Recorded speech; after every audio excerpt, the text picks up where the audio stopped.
అందరికీ నమస్తే. ఈరోజు నేను చలికాలంలో, వర్షాకాలంలో ఎంతో టేస్టీగా, వేడి వేడిగా చాలా రుచిగా ఉండే చికెన్ సూప్ ఎలా తయారు చేయాలో నేను మీకు చూపిస్తానండి. చాలా స్పైసీగా, కూరగాయలతో చాలా కమ్మగా ఉంటది. మీరు అచ్చం రెస్టారెంట్ స్టైల్‌లో నేను చేసి చూపిస్తాను. మీరు తయారు చేసుకోండి. ముందుగా 200 గ్రాముల చికెన్‌ని 1 లీటర్ నీళ్ళలో కొంచెం కొంచెం గరం మసాలాలు వేసుకొని బాగా మరగనివ్వాలండి. 4 గ్లాసులు 3 గ్లాసులు అయ్యేంత వరకు మరగనివ్వాలి. ఈ పైన వచ్చే ఈ తేట కనిపిస్తుంది కదా! ఇది తీసి పడేయాలండి. తీస్తే నీచు వెళ్తుంది. అలా చేసి నీరు పక్కకు పెట్టుకోవాలి వడకట్టుకొని. ఇప్పుడు వేరే ప్యాన్ తీసుకొని ఒక కొంచెం బటర్ తీసుకోవాలి అందులో. ఆ బటర్ కరగగానే వెల్లుల్లి, వెల్లుల్లి ముక్కలండి.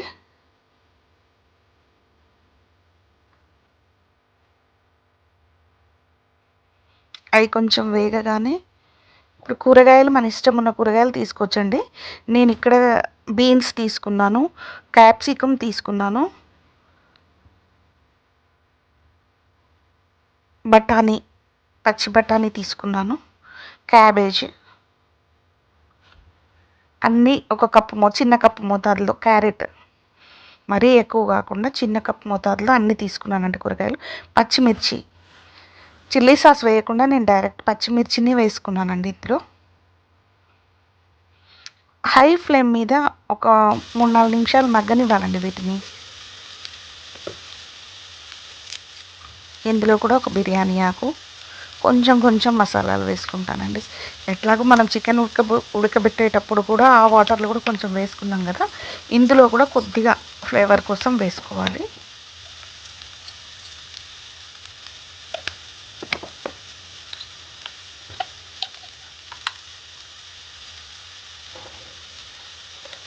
కొద్దిగా ఘాటుగా కొంచెం మంచి స్మెల్ కోసం అండి.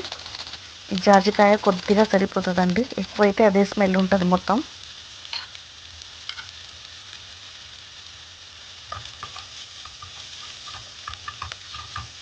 బాగా కలుపుకొని హై ఫ్లేమ్ మీదనే వేయించుకోవాలండి.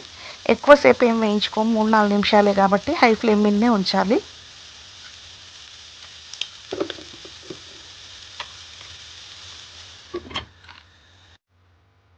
ఒక 4 నిమిషాలు మగ్గగానే మనం పక్కకు పెట్టి తయారు చేసి పెట్టుకున్న చికెన్ స్టాక్ ఇందులో పోసుకోవాలండి. ఇప్పుడు చికెన్ వడగట్టుకొని ఆ స్టాక్ తీసి ఇందులో పోస్తున్నాం కదా, చికెన్ని ఈ విధంగా చిన్న చిన్న ముక్కలుగా కట్ చేసుకోవాలి. అవి కూడా అందులో వేసుకున్నాను. అందులో బోన్స్ సపరేట్, బోన్స్తో పాటు ఉడికిస్తామండి మనం ఉడికించేటప్పుడు వాటర్లో. ఆ బోన్స్ అన్నీ సపరేట్ చేసుకోవచ్చు. ఇష్టమైన వాళ్ళు బోన్లెస్ కూడా తెచ్చుకుంటారండి. ఆ వాటర్ని 20 నిమిషాల పాటు బాగా మరగనివ్వాలి. చూడండి, ముక్కలు కూడా మెత్తటి టెక్స్చర్ వచ్చేస్తుంది. ఎందుకంటే ముందు మనం కొంచెం 5 నిమిషాల పాటు హై ఫ్లేమ్ మీద ఉడికించినాం కదా. దీంట్లో ఈ కూరగాయల ముక్కలన్నీ బాగా ఉడికి ఆ వాటర్ అంతా బయటకు వస్తుంది. ఇప్పుడు సాల్ట్, 1 టేబుల్ స్పూన్ సాల్ట్ వేసుకోవాలి. బ్లాక్ పెప్పర్ కూడా 1 టీ స్పూన్ వేసుకున్నాను నేను ఇక్కడ. ఇప్పుడు ఇందులో 1 కప్, చిన్న కప్పు స్ప్రింగ్ ఆనియన్స్ వేసుకోవాలి. ఇవన్నీ ఉడికి మంచి ఫ్లేవర్ వస్తుందండి, మంచి టేస్ట్ కూడా వస్తుంది. వర్షాకాలంలో వేడివేడిగా చాలా టేస్టీగా ఉంటుంది. ఇప్పుడు 1 కప్పు ఎగ్ వైట్ అండి, ఎల్లో తీసేసి ఎగ్ వైట్ మాత్రం తీసుకుని పైనుంచి ఇట్లా చల్లుకోవాలి. అది మొత్తం తెల్లటి తేట మాదిరిగా పైకి వచ్చేస్తుంటుంది. చూపిస్తాను చూడండి. చూడండి, తీగలు తీగలుగా తెల్లగా వస్తుంది కదా, చాలా టేస్టీగా ఉంటుంది. ఇది కూడా గ్రేవీలో ఉడికి. నేను చెప్పిన ఈ కొలతల ప్రకారం ఇట్లాగే చేసుకోండి. మీరు ఏ రెస్టారెంట్కి వెళ్ళాల్సిన అవసరం లేదు. చాలా టేస్ట్ వేడి వేడి సూప్ తయారవుతుంది. ఇందులో కార్న్ స్టార్చ్ 2 స్పూన్స్ వాటర్లో కలుపుకొని పోసుకోవాలండి. ఎందుకంటే అది చిక్కగా పడాలి.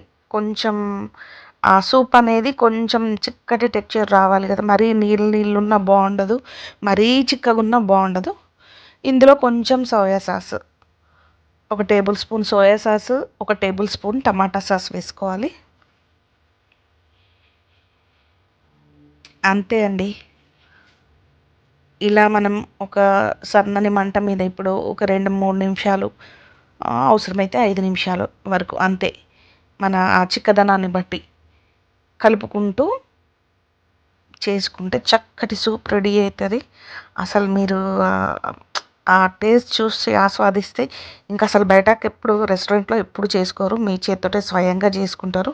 ఇలా చేసి పెడితే మీ ఇంట్లో అందరు కూడా మెచ్చుకుంటారు. స్టవ్ ఆఫ్ చేసి వేరే బౌల్లోకి తీసుకున్నాను. చూడండి, పొగలు కక్కే వేడి వేడి సూపు ఎంత బాగుంటుందంటే ఇలా ట్రై చేయండి. ఈ సూప్ కనుక, ఈ వీడియో కనుక మీకు నచ్చినట్లయితే ఎలా ఉందో కామెంట్ బాక్స్లో మీరు కామెంట్ చేయండి, ఓ లైక్ చేయండి, మాకు సపోర్ట్ చేయండి. ఇంకా సబ్స్క్రైబ్ చేసుకొని వాళ్ళు ఎవరైనా ఉంటే నా ఛానల్ సబ్స్క్రైబ్ చేసుకోండి. మా వీడియోస్ కనుక మీకు నచ్చినట్లయితే సబ్స్క్రైబ్ చేయండి, లైక్ చేయండి, షేర్ చేయండి, కామెంట్ చేయండి.